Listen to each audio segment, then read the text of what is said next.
Ang ninuno. Mabilis na announcement lang. Nakapag-restock na tayo ng bagong hoodies. Nasa screen ng pictures. Gabunan Hoodie version 2, upgraded ang design.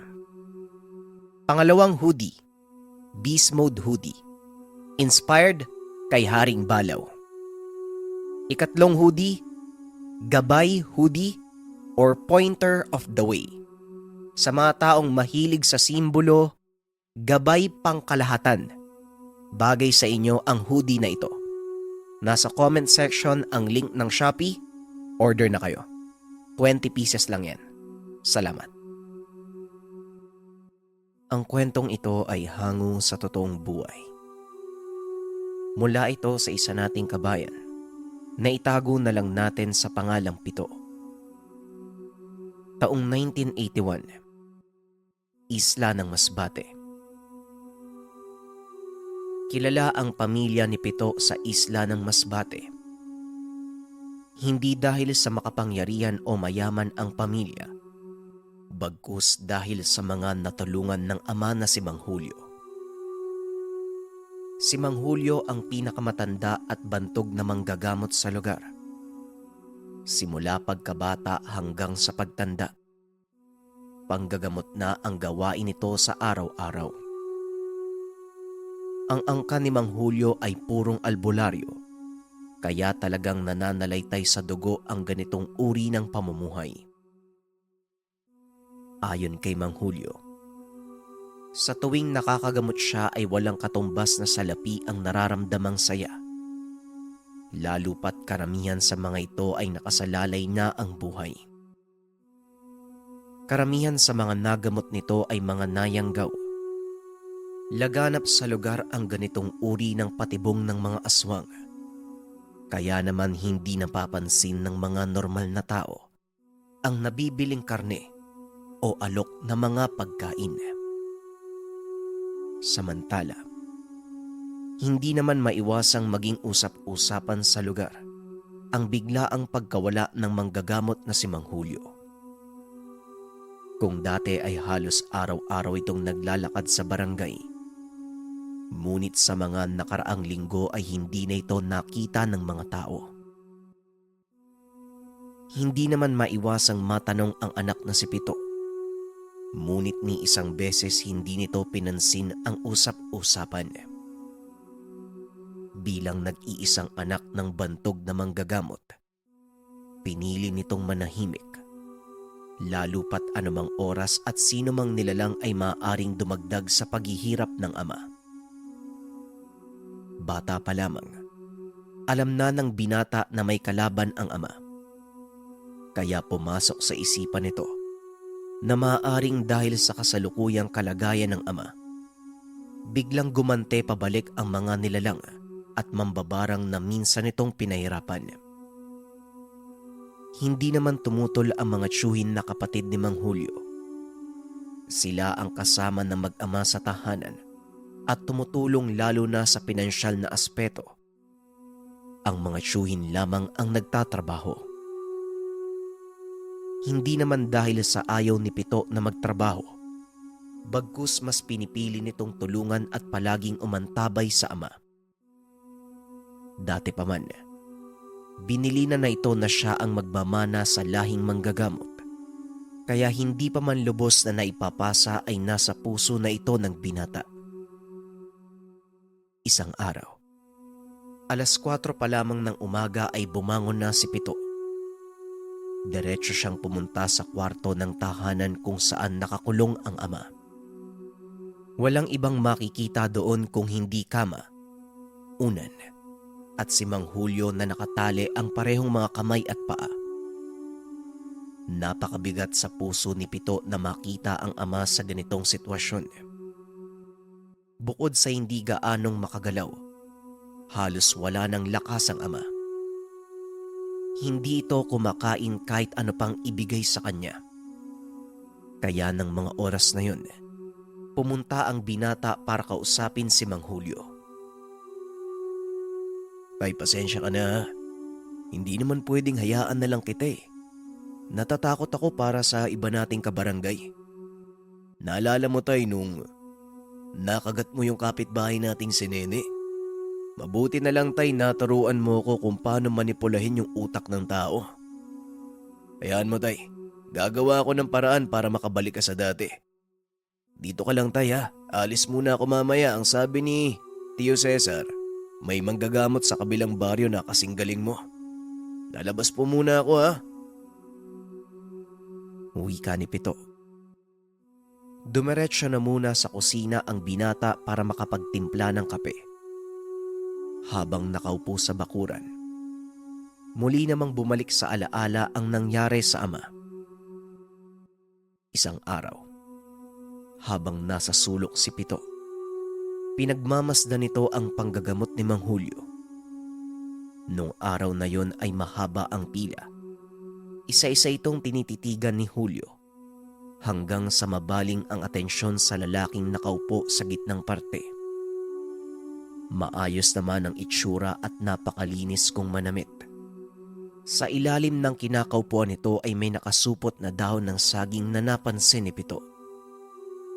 Maliit lamang kaya naisip ng binata na baka pagkain ang dala ng lalaki. Habang mas napapalapit ang pila kay Mang Julio, mas nagiging malagkit ang titig nito, kaya nakatitig lang din si Pito sa lalaki. Nang nasa harapan na ito ni Mang Julio ay biglang niyakap ang manggagamot. Hindi man sigurado pero hindi mawala sa isipan ni Pito na may ibinaon sa batok ni Mang Julio. Hindi naman ito naramdaman ng manggagamot kaya nagpatuloy lamang sa pagtatanong sa lalaki. Lalo pat umiiyak ito sa harapan ng ama. Nang mag-umpisa si Mang Julio, napansin ni Pito na may kakaibang nangyayari sa ama. Sa buong panggagamot ng matanda, ni isang beses ay hindi kumurap si Mang Julio kaya lalong kinabahan si Pito. Nang matapos ay inabot ng lalaki ang dalang nakasupot sa dahon ng saging. Nagpasalamat naman si Mang Julio at nang makaalis ang lalaki, lalapit sana ang binata. Kaso nga lang bigla siyang tinawag ni Tio Cesar at sumama naman ang binata. Pinatulong muna siya sa trabaho ng tiyuhin. Gabi na sila nang makauwi sa tahanan. Naabutan nitong kumakain ng hapunan ang ama at nang lapitan.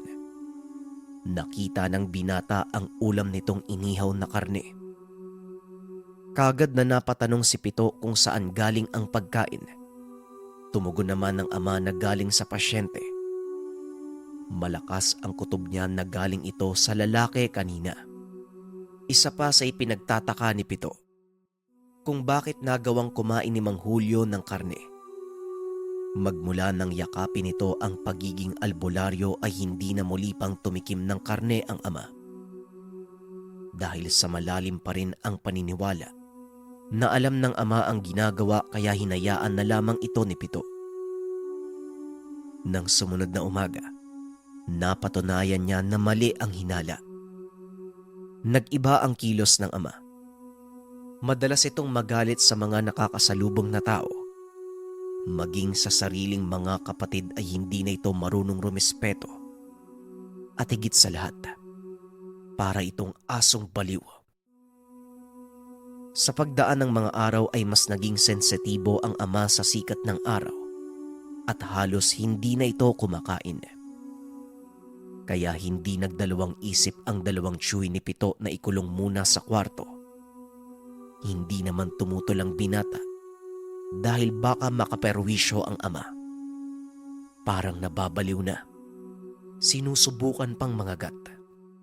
At ang pinaka nagtulak kay Pito nang minsang kagatin ng ama si Nene, mabuti na lamang kaagad niyang nabigyan ng solusyon. Ito ang buong istorya na pilit itinatago ng pamilya ni Pito sa mga tao sa barangay. Balik tayo sa kasalukuyan. Nang matapos sa pag-inom ng kape, nagsimula na itong maglakad papunta sa kabilang baryo. Ilang oras din ang nilakad niya at maswerteng naabutan ang tahanan ng hinahanap na manggagamot. Kaagad ipinaliwanag ni Pito ang nangyari sa ama. Naiintindihan ko, iho. Alam ko ang nararamdaman mo.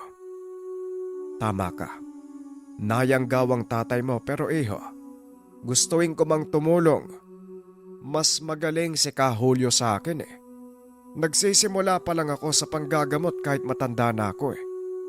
Kung mataas ang kaalaman ng tatay mo, maaaring mataas na uri ng aswang ang yumanggaw sa kanya. Kaya hindi napansin eh. Aaminin ko sa iyo, iho. Hindi ko kakayanin ang hinaharap ng tatay mo.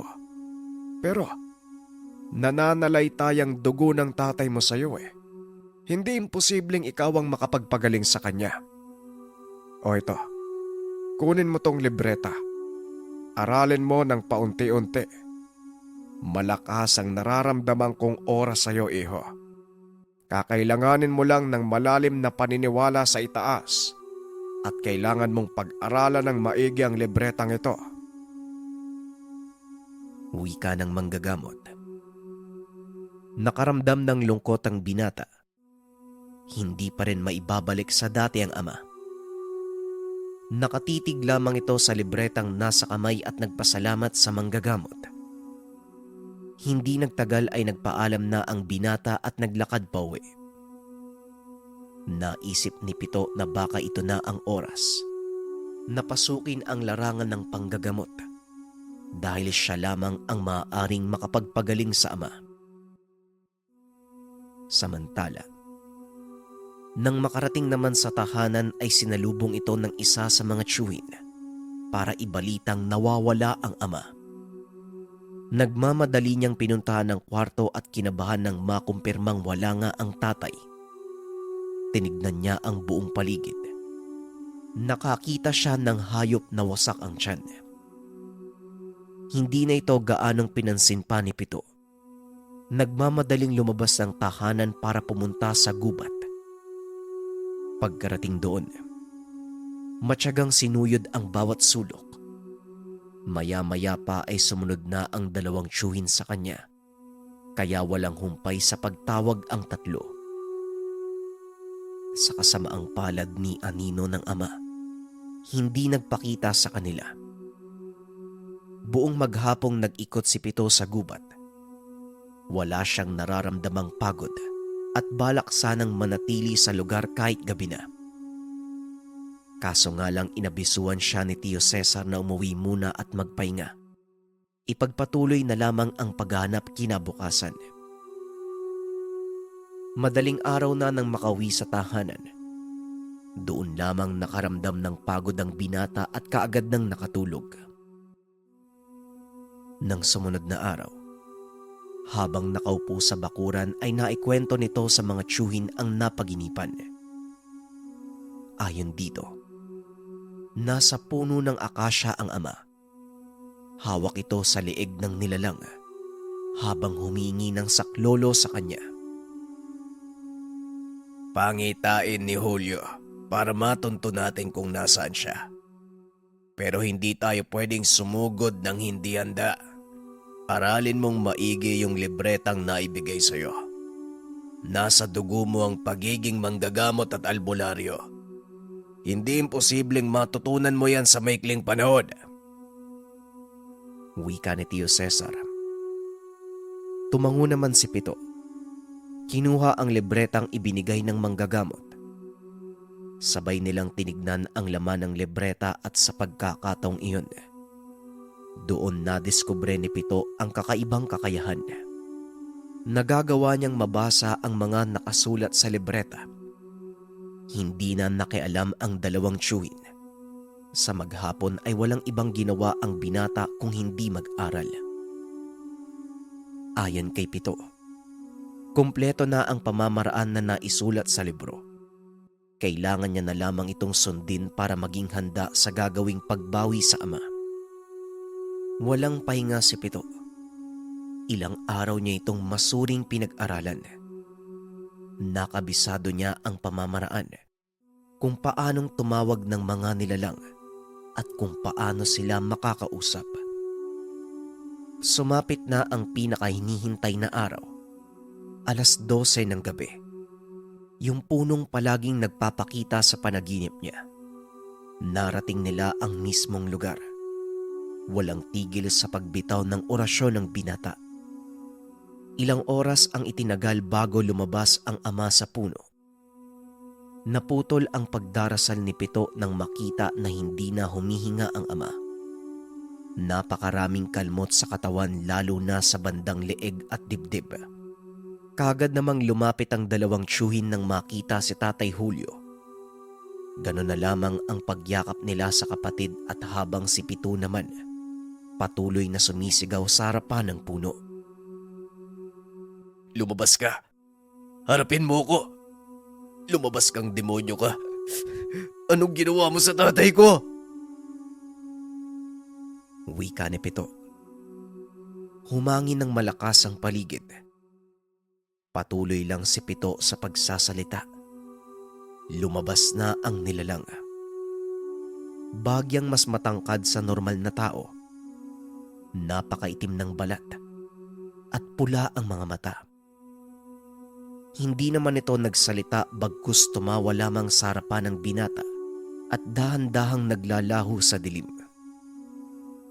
Nang muling tumahimik ang paligid ay nagyayana ang mga tiyuhin ni Pito. Kailangan nang iuwi sa tahanan ang katawan ni Mang Julio. Sumang-ayon naman ang binata. Hindi umimik ang tatlo hanggang sa makarating sa tahanan. Samantalang bago tuluyang pumasok ng baryo, minabuti nilang ilagay sa sako si Mang Julio. Mabigat man sa kalooban, kinakailangang itago sa mga kabarangay ang nangyari kay Tatay Julio. Ayaw ng pamilya na muli pang pag-usapan ng ama, lalo pat alam nilang hindi pa natatahimik ang kaluluwa nito sa sinapit. Kaya naman, kinabukasan ay kagad nilang inilibing ang bangkay ni Tatay Julio. Ito ang naging huling alaala at pinakamasakit na karanasan ni Pito. Lumipas ang mga araw. Hindi pa rin matanggap ni Pito ang nangyari sa ama at nais niyang makagante sa mga nilalang. Muling pinuntahan ni Pito ang albularyong nagbigay sa kanya ng libreta at dito unti-unting pinaliwanag ng binata ang nangyari. Ayon naman sa albularyo, maaring huli na ang lahat ng dumating si Pito. Nakuha na ang kaluluwa ng manggagamot ng mga aswang. Hindi na nagsalita pa si Pito. Bagkus sumingi ito ng tulong sa manggagamot, nahubugin at gawin siyang ganap na albularyo. Ang desisyon ay bukal sa loob ng binata dahil bukod sa gustong makagante sa nilalang, nais niya ring makatulong katulad ng ginawa ng ama. Hindi naman nagdalawang isip pa ang albularyo. Binilinan kagad ang binata na sa susunod na pagbalik ay magdala ng sariling gamit.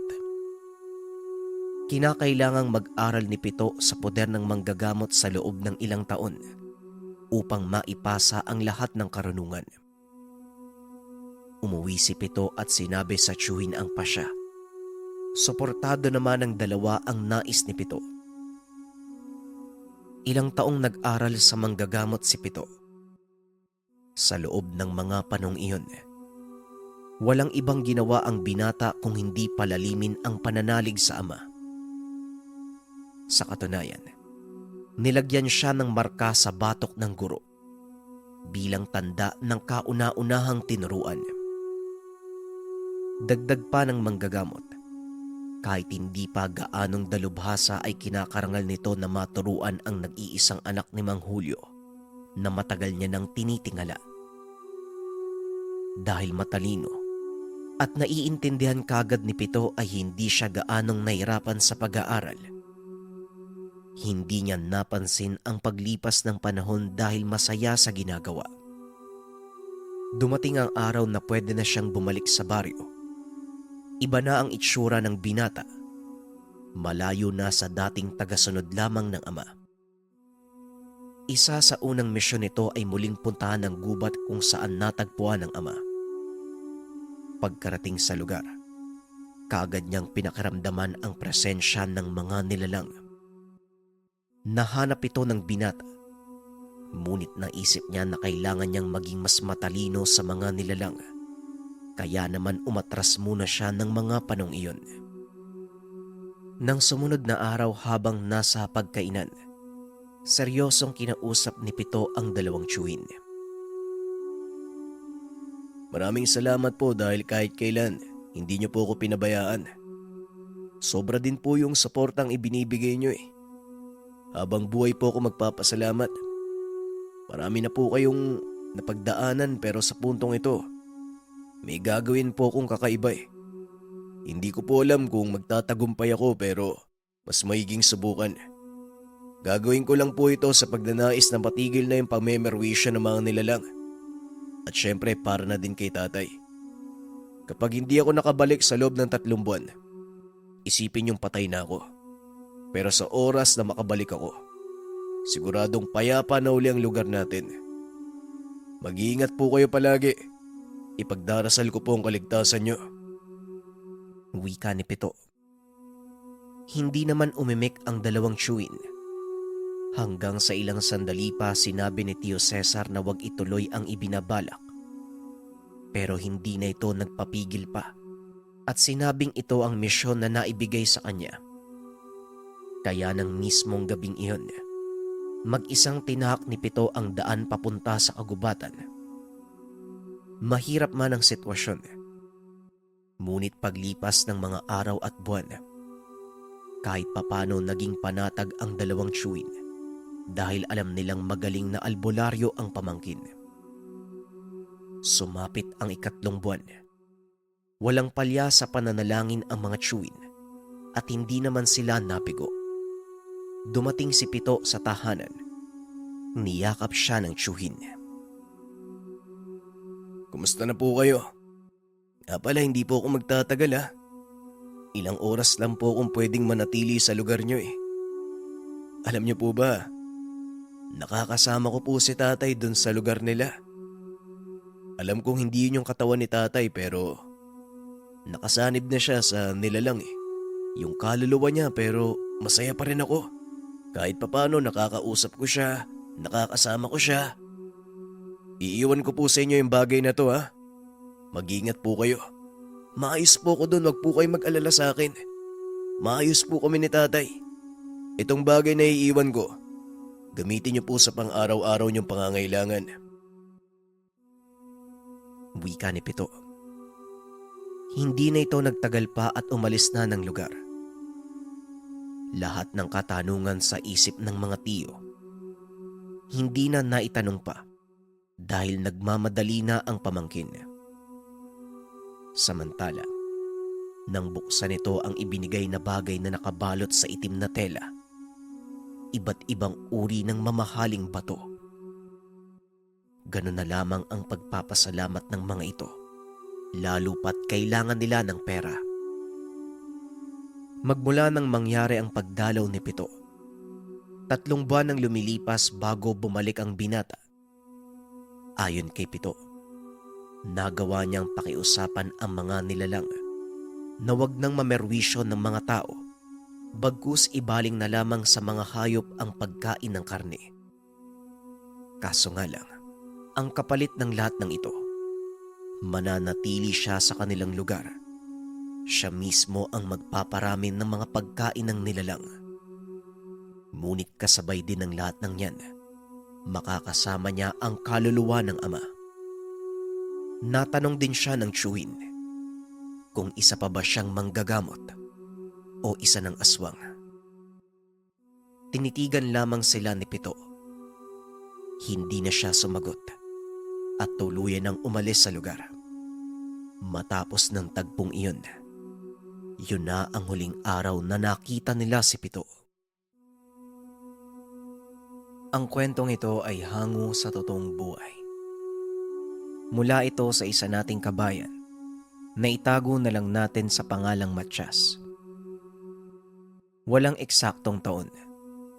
Probinsya ng Iloilo. Hoy, kayong dalawa. Saan kayo pupunta? Naku, kung saan-saan na naman kayo aakyat ha. Baka mamaya may mangyari sa inyo eh. Teka, Bakit dala nyo yata lahat ng gamit nyo? San kayo dadayo? Pwede sumama? Tanong ni Anita. Wala namang pasok Semana Santa. Naisip ni Matias na dumayo sa kanila. Wala din naman akong gagawin kaya sasama na lang ako. Nakakabagot kaya? Saka oo, aakyat daw kami sa bundok. Alam mo naman na mahilig ako sa paglalakbay kung saan-saan Maraming aswang daw sa kanila kaya nananabik ako gusto ko talaga makakita ng aswang. Pero sa ngayon, huwag ka munang sumama. Para sa lalaki lang yung lakad na to. Wika ni Mario. Aswang? Ang dami namang pwedeng puntahan doon pa talaga sa may aswang. At saka lalaki din ako, no? Sa puso. Mas lalaki pa nga ako sa'yo Ang yabang mo. Hindi ka pa nga tuli. Matias, pagdating mo doon sa inyo ipatuli mo nga to sa tatay mo nang matanggal ang kayabangan niya. Wika ni Anita. Ay nako kayong dalawa, tama na nga yan. Pareho lang kayong mayabang Nga pala Anita, ipaalam mo na lang kami kay Aling Carmen Hindi kami nakapagpaalam kahapon Babalik din kami pagkatapos ng Semana Santa. Hayaan mo, may tiyuhin akong nanunuli sa amin. Ipapatuli ko tong kaibigan natin. Tugon ni Matias. Nagtawanan ang tatlo. Bago pa man nakaalis si Matias at Mario, sinabi nitong sa susunod na bakasyon ay isasama na si Anita. Mula unang taon sa kolehiyo hanggang sa makatungtong sa ika-4 na taon sa kursong guro, sila na ang magkakasama. Si Anita ay astang lalaki at ang dalawang mahilig maglagalag. Halos lahat ng liblib na lugar sa Visayas ay napuntahan na ng dalawa. Makahanap lamang ng realidad patungkol sa mga misteryo o hiwaga. Dagdag pa ng mga ito, kakaiba ang pakiramdam ng may mga bagay na natutuklasan na hindi kayang ipaliwanag ng siyensya. Magkaiba ang nakagisnan ng magkaibigan. Si Mario ay laking syudad, habang si Matias ay laking probinsya. May kaalaman siya sa lihim na karunungan, dala ng impluwensya ng pamilya na lahi ng mga manggagamot. Pero dahil mahilig din si Mario sa mga kababalaghan, kaya naman madaling nagkasundo ang dalawa. Sa bus pa lang, nagsabi na ng mga gagawin si Matias. Sa tuwing may lalakarin ang dalawa, palagi niyang pinapaalalahanan ang mga kaibigan sa mga dapat sabihin, kagaya na lamang ng tabi-tabi po, puwera usog, o hindi kaya naman sinasaway niya ang kaibigan na huwag itong magturo kung saan-saan. Tol, alam mo na yung palagi kong bilin sa'yo Iba ang lugar na pupuntahan natin kumpara sa ordinaryo. At saka, iba din ang pamahiing sinusunod namin. Alam mo na yung palagi kong paalala. Huwag ka masyadong madaldal at huwag kang magtuturo kung saan-saan. Wika ni Matias. Hindi dapat sabihin o ituro tol. Tinatandaan ko yan. Pero ilang taon na tayo magkaibigan sa dami ng napuntahan natin. Bakit ngayon mo lang ako naisipang dalin sa inyo? At saka, kung marami palang aswang, bakit doon kayo nakatira? Nakakita ka na ba ng aswang, tol? Tanong ni Mario. Mahabang kwento kung bakit hindi kita dinadala sa amin. Pero minsan na ako nakaengkwentro ng aswang. Pati nga ako napapaisip kung sa amin lang ba meron Ang totoo, nakatira kami sa isla na hindi talaga dinadayo ng tao. Doon isinasagawa yung kakaibang seremonya ng mga anak ng dyablo. Kada Semana Santa, kahit may kalayuan, maririnig mo yung mga angil, mga atungal. Hindi ko din alam kung bakit doon kami tumire. Pero, sige na magpahinga ka muna tol. Mahaba pa yung biyahe natin. Tugon ni Matias. Sumang-ayon naman si Mario sa sinabi ng kaibigan. Inayos ang pagkakaupo. Ilang sandali pa ay nakatulog na. Ganon din si Matias. Nagising na lang ang dalawa nang sumigaw ang konduktor. Kung meron bang gagamit ng banyo, tumayo si Mario upang umihi. Samantalang si Matias naman ay nanatili sa bus. Ilang sandali lang ay nakabalik na ang kaibigan. May nakilala itong may edad na lalaki. Kasama nila sa bus, pero medyo may kalayuan ang inuupuan. Ayon kay Mario, pareho sila ng lugar na bababaan, pero magkaiba ng sityo. Bigla na lamang itong nagkwento kahit hindi siya kilala. Dagdag pa niya, kakaiba ang kilos ng matanda, maging kung paano ito magsalita. Ituturo pa sana ni Mario ang nakilala, ngunit hindi niya na makita kung saan nakapwesto. Sa dami ng pasahero, hindi niya na din masyadong namukaan ang nakausap. Yung sabi tol, mag-ingat daw tayo. Hindi ko naman sinabi sa kanya yung gagawin natin. Ang sabi niya lang mag-ingat. Pero saan? Nagpasalamat na lang ako sa kanya tol eh. Ipapakilala ko sana sa'yo. Nga pala, bumili ko nito doon sa katabi ng palikuran, may mga nagbebenda. May bendisyon daw to eh. Bumili ko ng 2, tag-isa tayo. Wika ni Mario. Salamat ah. Ang ganda naman ng pulseras na to. Oo, madami ngang naglalako dito pero hindi mo sila makikita kung hindi mahal na araw. Meron ako nito dati. Naalala mo nung pumunta tayo sa Uton? Ganito din yun eh. Kaso nawala ako. Hindi ko alam kung saan ko nailagay. Salamat ah, binilan mo ko. Hayaan mo na yung nakausap mo. Medyo mataba ka siguro kaya ka pinag-iingat. Tugon ni Matias. O hindi ah. Nagpapapayat na kaya ako. Alam kong mapapasabak tayo eh. Mahirap maglakad kapag malaki yung tiyan. Ikaw talaga, palibasa hindi ka palakain eh.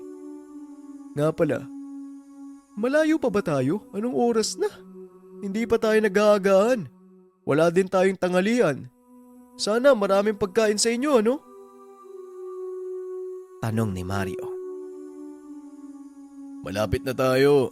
Medyo maaga pa naman para magtanghalian. Tisin mo na lang yung gutom mo. Pagdating sa amin, hindi masyadong nagluluto lalo pat mahal na araw eh. Hindi bale. Marami namang mga nyog dun eh. Kulang na lang ng tagakyat.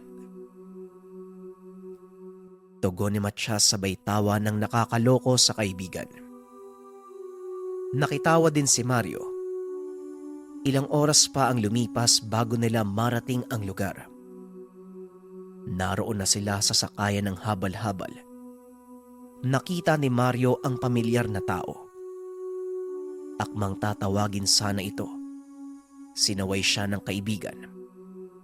Ayon kay Matias, kailangan na nilang makasakay kagad dahil tanghaling tapat na. Magsisimula na ang parada ng mga santo sa lugar para sa gaganaping bisperas ng mahal na araw. Wala namang nagawa si Mario kung hindi sumunod. Ngunit nakatingin pa rin sa kanya ang matanda habang papalayo sa lugar. Nakarating na sila sa sityo kung saan paraiso ang pagkakahambing ng binata. Ayon kay Mario, madami siyang napuntahan na lugar sa Kabisayaan. Ngunit sobrang ganda at linis ng lugar ni Matias. Dagdag pa nito, nakakahalina ang asul na kulay ng dagat at maputing dalampasigan. Nasa tapat ito ng bahay ng kaibigan. Ang kanilang tahanan ay gawa sa malaking bato. Pinagpatong-patong na tila gawa pa nung unang panahon. Namangha ang binata sa nakatagong yaman ng angkan ni Matias. Ni hindi siya makapaniwala sa bumungad sa kanya. Naku anak, hindi ka man lang nagpasabi na dadating ka. Baday, yung anak natin dumating na. Akala ko hindi ka uuwi. Iba yung paalam mo nung nakaraan na, iba ang sinabi mo. Saka, kasama wala ang kaibigan mo. Mario ang pangalan mo, di ba? Tanong ni Nanay Marcia. Nga pala tol, si Nanay Marcia. Ang tumatayong pinuno sa lugar, parang Reyna. Si Tatay Nay. Kasi po nag-iba po yung plano namin eh. Si Mario kasi kinukulit ako. Gusto daw po kayo makilala. Sabi ko nga, ililibot ko siya sa lugar eh. Para kahit papano, mapakita ko sana kung saan ako nanggaling. Wika ni Matias. Dumating naman ang kanyang ama. Biglang kumunot ang noo habang inaabot ang kamay sa kanilang bisita. Ayon sa ama, may naaamoy itong mapanghi. Natawa lamang si Mario sabay amoy sa sarili. Sasagot pa sana, ngunit biglang hinila ni Tatay Badoy ang kamay niya. Nagulat ang lahat nang bigla itong nagsambit ng kung anong mga kataga sabay amoy sa binata. Iho, maligo ka muna. Mamaya ako'y papaliwanag. Matias, minarka ng kaibigan mo ah. Hindi mo man lang napansin. Hindi talaga pumapasok sa utak mo ang lahat ng tinuro ko. Alam mong hindi ligtas sa lugar na to eh. Lalo pa ngayong mahal na araw. Marcia, alalayan mo sila at kukuha muna ako ng pampausok. Wika ni Tatay Badoy. Hali na nga kayong dalawa na ko, pagpasensyahan mo na yung tatay ha. Ganyan lang talaga yan eh. Sobra kung makapagsalita. Mario, halika na. Ikaw na ang unang maglilinis ng katawan. Saka wag mo nang isipin yung sinasabi ng matandang albularyo na yon. Nakakaamoy yan ng mga hindi pangkaraniwan eh. Hayaan nyo. Kapag nakapagpausok na yan mamaya, magiging maayos din ang lahat. Halina kayo. Wika ni Nanay Marcia. Pumasok naman ang dalawa na walang imik. Inaamoy naman ni Mario ang sarili. Iniisip na naligo naman siya bago umalis. Pero ang hindi niya lubos na maintindihan kung anong amoy ang tinutukoy ni Tatay Badoy. Matapos makaligo ng binata, dumiretso na ito sa sala kung saan nasaksihan ang pagsasagawa ng pausok. Gamit ang kamangyan, Bindidatong Ramos o kilala sa tawag na Palaspas. Nakaupo na ang mag-ina. Habang si Tatay Badoy naman ay patuloy sa pagsasagawa ng ritual. Kahit nagtataka sa nasasaksihan, pinili ni Mario na sumunod. Pinaupo niya si Tatay Badoy sa isang maliit na bangko. Nagsambit muli ito ng mga katagang hindi maintindihan, kasabay ng paglagay ng simbolo sa noo ng binata. Matapos ng kaganapan, nagyaya na si Nanay Marcia na kumain. Halos hapon na para sa tanghalian, ngunit dahil sa haba ng biyahe ay gutom na ang dalawa. Matias, wag na muna kayong gumala hanggang sa matapos ang Biyernes Santo ha. Alam mo kung ano ang ginagawa ng mga demonyo sa lugar natin. Hindi ligtas, lalo na para sa mga umaakyat ng bundok. Kahit sa mga nakakabot sa islang puting buhangin eh. Alam mo na kung ano ang sinasabi ko. Paalala ko sa'yo, huwag kang lalabag sa kasunduan. Matanda na ako para makipaglaban pa. Ilang dekada na tayong hindi ginugulo ng mga nilalag. Sundin natin ang mga napagkasunduan. Iwasan natin ang aso na merong 3 ulo. Palagi siyang lumalabas tuwing mahal na araw. Kung ayaw niyong may masamang mangyari, makinig kayo sa akin. Wika ni Tatay Badoy. Tay, yung aso na may 3 ulo, matagal na po yun. Di ba po ang sabi niyo, nagapi na? Oo anak, pero may mga dyablo. Hindi basta masusupil, lalo pat maraming nilalang na dumidepensa. Kung natatandaan mo pa ang nangyari sa'yo nung maliit ka, naway, maging gabay yon para sundin mo ang sinasabi ng tatay mo. Anak, wala ang mga kapatid ng tatay mo ngayon sa lugar. Walang makakatulong sa kanya kapag nilusob tayo dito. Wika ni Nanay Marcia. Wala po akong maalala na nangyari sa akin eh. Ano po ba yun, Nay? Tanong ni Matias. Oo anak, wala kang maaalala dahil sa ginawa ni Tio Marlon mo. Kamuntikan kang kainin ng aso na may 3 ulo eh. Tinanggal niya sa memorya mo ang kaganapan para hindi makaapekto sa paglaki mo. Gusto naming lahat na maiba ang kalakihan mong mundo. Nais naming maranasan mo ng mamuhay ng normal. Kaya nung nag-aral ka sa syudad, hindi kami nagdalawang isip na pumayag. Panatag ang loob namin na wala ka dito sa lugar. Ang hindi ko lang maintindihan, bakit ka umuwi ng alanganing araw? Kasama mo pa tong... Natigil sa pagsasalita si Tatay Badoy. Pagpasensyaan niyo na po. Ako po ang dahilan kung bakit po umuwi si Matias eh. Pinilit ko po siya. Saka ayon po sa mga kwento niya, maganda daw po dito eh. May bundok na nakikita ang buong Panay. Wag po kayo mag-alala. Hindi naman po ako magdadala ng problema eh. Wika ni Mario. Pagtapak mo pa lang dito, iho, malaking problema na. Pero hindi bale. Basta sumunod lang kayo sa lahat ng sasabihin ko. Walang mangyayari sa inyo. Protektado na madasalang bahay namin. Hanggat nasa loob kayo, walang mangyayari. Matias, may mga tinuro ko sa'yo na hindi mo talaga ginagamit ano? Hindi bueno. Aabot ang prosesyon ng mga santo dito sa lugar natin. Sasama kami ng nanay mo. Matias, pwede kayong sumilip, pero wag na wag kayong sasama. Gabi na matatapos yon. Mahirap na. Wika ni Tatay Badoy. Tumango naman ang dalawa at nagpatuloy sa pagkain. Naiisip ni Matias ang mga sinasabi ng ama. Ang totoo, wala talaga itong maalala sa kung anumang kababalagan na naranasan nung kabataan. Mag-aalas 3 ng hapon nang umalis sa mga magulang.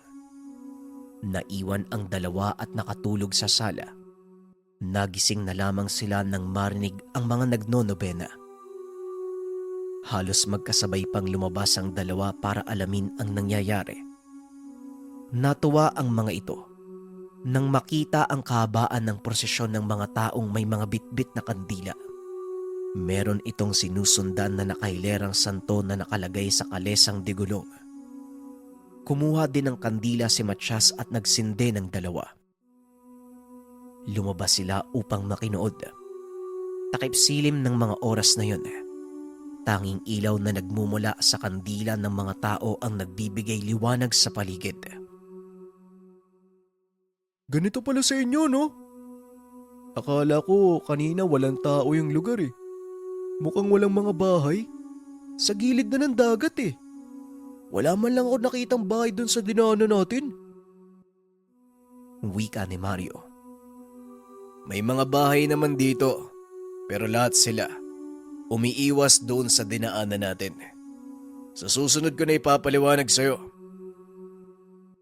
Tugon ni Matias. Magsasalita pa sana ito nang bigla na lang may humablot sa kaibigan. Nagulat pa ito na tila hindi man lang namalayan kung saan ito sumuot. Tinawag niya ang kaibigan ngunit marami pa ang dumadaan. Hindi niya ito makita o marinig.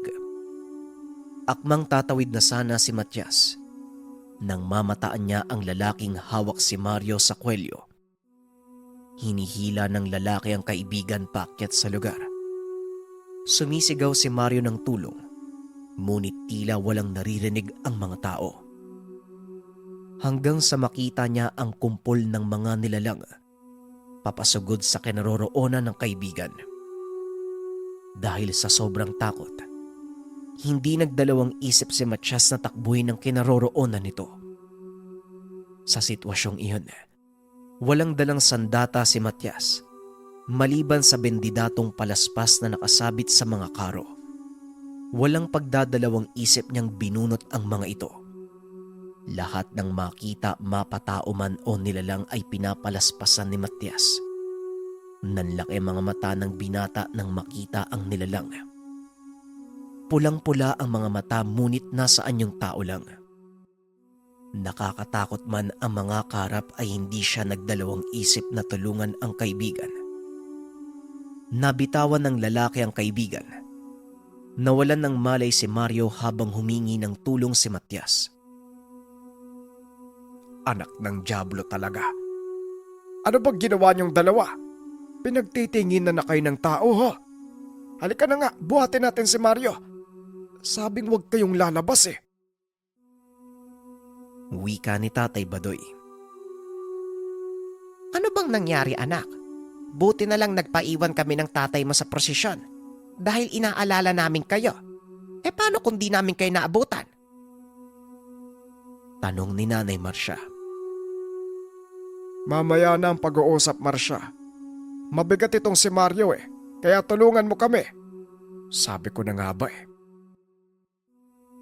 Pinahiga nila si Mario sa upuan at hindi pa rin ito nagkakamalay. Akmang pupulsuhan sana ni Mario, ngunit biglang nakita ni Tatay Badoy ang suot nitong pulseras. Napamura ito nang wala sa oras dahil ang nasabing pulseras ay pagmamay-ari ng Diablo. Napapaisip ang matanda kung paanong nakontra ng nilalang ang mga ginawa niyang proteksyon sa mga binata. Dali-dali itong tinanggal ni Tatay Badoy at walang pagdadalawang isip na sinunog. Nagsagawa muli ang ama ng malawakang paglilinis ng ora maging sa tahanan.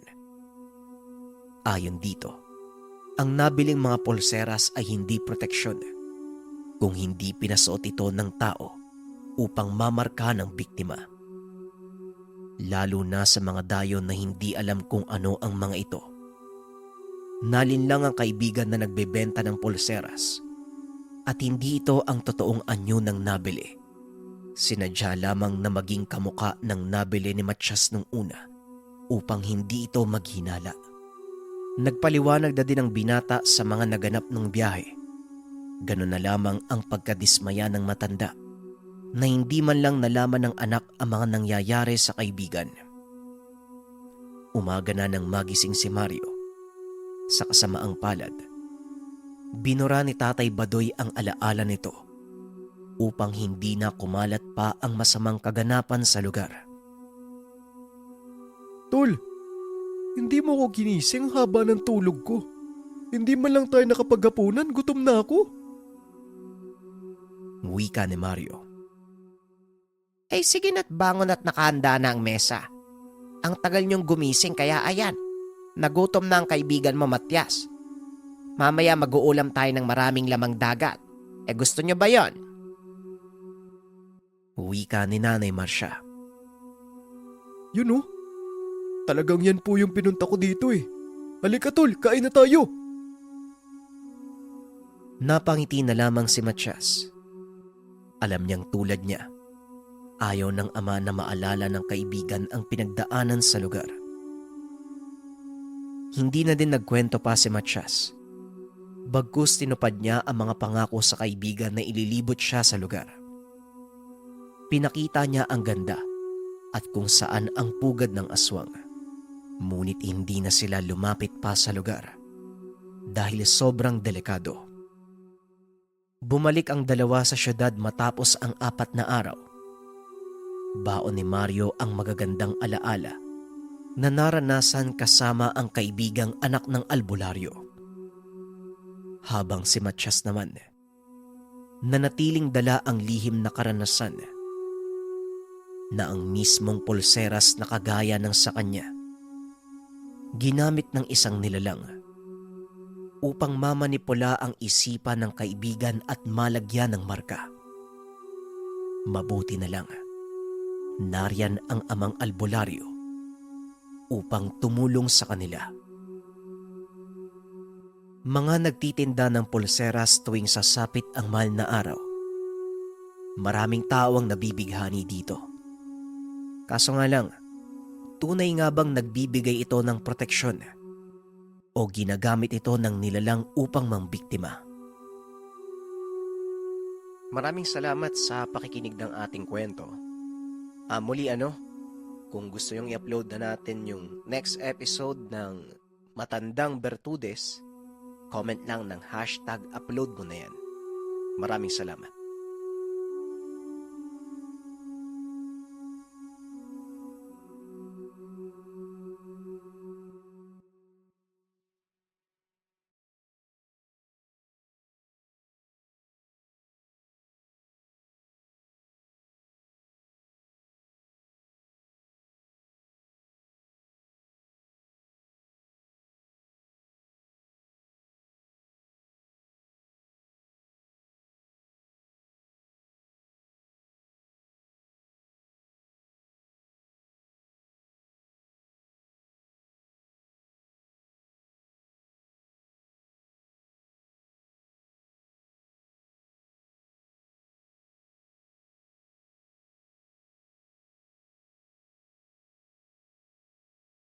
Ang Ninuno.